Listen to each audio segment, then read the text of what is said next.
What's up, everybody? Welcome to video 2 of understanding internet leads. We're going to talk about internet leads, internet inquiries. In this episode, we're actually going to talk about lending tree leads because I know that those are a hot commodity right now. Video 3 will cover trigger leads, which is another hot commodity right now. And these are the typical leads that most mortgage companies are relying on currently right now to foster new business, to generate new sales. And it's up to us as the sales department to properly convert those leads to new business, because that's what we rely on for our income, right? And so there's an investment from both sides, investment from the company to keep that traffic coming in, and an investment from us for putting our time towards that traffic to generate sales, right? To filter out the ones that we can convert. And so the intention for this episode is to help you increase that conversion. But first, we just need to understand the lead type. So in this episode, we're going to talk about lending tree leads. Lending tree leads, if you haven't already experienced one of them, lending tree leads is essentially it's a hub where people do online inquiries. It goes to lending tree, and lending tree then sells that inquiry to lenders, which i.e. is your competitors. And so there could be anywhere from 5 of you to upwards of 10 of you and even more. And the number increases if the sale isn't made, or sometimes they'll sell it multiple times afterwards. And you know, depending on where you fall in that hierarchy, you might be either the first one to contact them, or you just may very well be the 9th or the 10th of the last one. And so number one is, I want you to understand the POV, the point of view from an internet inquiry.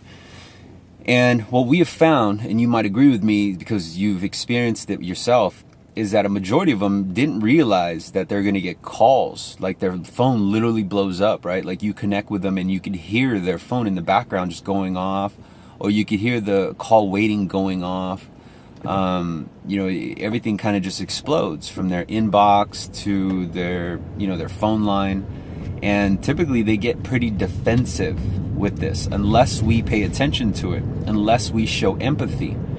And so what I want to do is I want to share with you how to control that engagement, regardless of how they feel, regardless if they want to talk to you or not. And what I want you to understand is that this strategy is not typically what you're taught from your own corporate sales trainer, from maybe even your sales manager, or maybe your executive board on your sales team, right? And the reason why this is not protocol is because, again, the business has an investment into those leads. But nonetheless, you also have an investment that you need to receive return from, which in your case is your time, your energy, your persistence, your hustle. And so what I want to do is I want to highlight the true reason why these leads convert and why some of them don't. Number one is, with a lending tree, when they do an online inquiry, they're filling out kind of this general statement, right? With intent or with hopes to achieve a specific number. And what I found are those who did not expect to be contacted were those who were hoping to get an answer right away. Like they believed that once they hit next page, that they would have just been spat out an estimate, a proposal. We have to keep in mind that those who don't work in our industry may think it's just a simple push of a button, when in all reality there are other underlying factors like property type, loan type, occupancy type, refinance type, right? So there's a lot of these other moving parts that need to be considered. But from the mainstream, from the public view standpoint, what's the difference? Right? And so then it becomes our challenge to understand the intricacies and then have to explain that. But what we need to understand is that we only need to explain it if we choose to explain it. And it also depends on the timing you choose to explain it. Like, for example, if your company buys lending tree leads for home equity lines of credit with full intention just to sell them on a cash out refinance, it's not going to work if the company invests money for internet inquiries for home equity lines of credit, and then you contact that prospect. Of course they're going to ask for a home equity line of credit because that's what they applied for. And one of the very first things that a salesman says is, oh, we don't do home equity lines of credit here, but what we can do is a cash out refinance. Even in that subtle way, right? where you're saying, oh yeah, we don't do that, but I can still help you. The timing of it is important, because if you say it too soon, if you say it too early, then you're unknowingly, unbeknownst to you, you're actually turning them away. Meaning that you're disagreeing with them. That's their first engagement with you. And number one, you have to again understand that they didn't expect 10 companies to call them back, right? Also, they didn't expect to have to speak to any salesman. Regardless how, if you call back on that inquiry, they're going to believe that you're in sales, especially if you say loan officer or, I'm with the sales department. You'd be amazed how many people actually say, I'm with sales. You might as well just put them on guard and say, hey, I need you to do me a favor. Don't trust me right now, and I need you to doubt me. That's just like saying I'm a salesman. So anyway, understanding the intent with the inquiry, if in the event that they applied for a home equity line of credit, one of the best things to do is say, yeah, let me go and get that for you. It's actually going to go to this email address that you left on the inquiry, and I'm just going to confirm a few numbers because I know that you put general estimates here.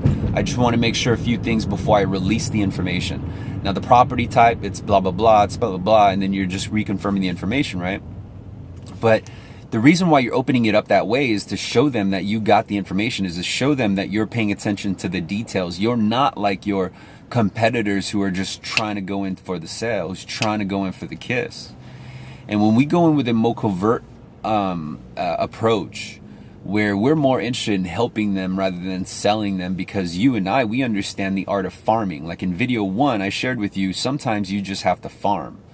And if you have a organized lead management system, whether it's a CRM or even your Outlook or even an Excel spreadsheet, however you want to chop it up, if there is an effective campaign system or a follow-up system, you will be in front of that prospect when that time comes. And so if you can't flip that prospect until November 1st of this year, then you should be checking in with them once every other month with some fun facts, or just quickly saying, hey, happy summer, happy, like happy Thanksgiving, whatever.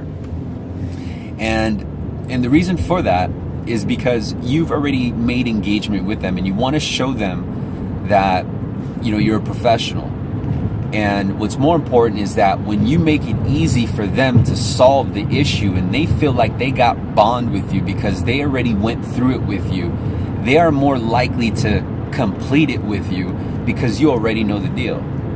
We're actually writing on the fact that they are also limited in their time, and they also, when I say they, I'm talking about the prospects. Prospects appreciate convenience. Prospects appreciate the ease of some options that are made available, right? And regardless of the price, what comes first is time and ease. What comes first is whether or not it's easy to understand, it makes logical sense, and it attaches to our emotion of filling this void, right? And so when we understand that the intent of an online inquiry was nothing more than to get an answer, we have to be on that wavelength. So my punchline is how do I handle a lending tree lead? Easy. You make them believe that you're sending them whatever they wanted, whatever they inquired to. And in the process of making them believe that you're already sending it out and confirming the information, you're now massaging that conversation to where you want to go and elaborate a little bit more as to why they need the results. And so in the example of them filling out an inquiry for an equity line of credit, and maybe you don't sell equity line of credit, but your plan is to sell them on a cash out refinance, well, then the objective at hand is to really find out how much they need and what the intent for the cash out is, not the vehicle, not the product, right?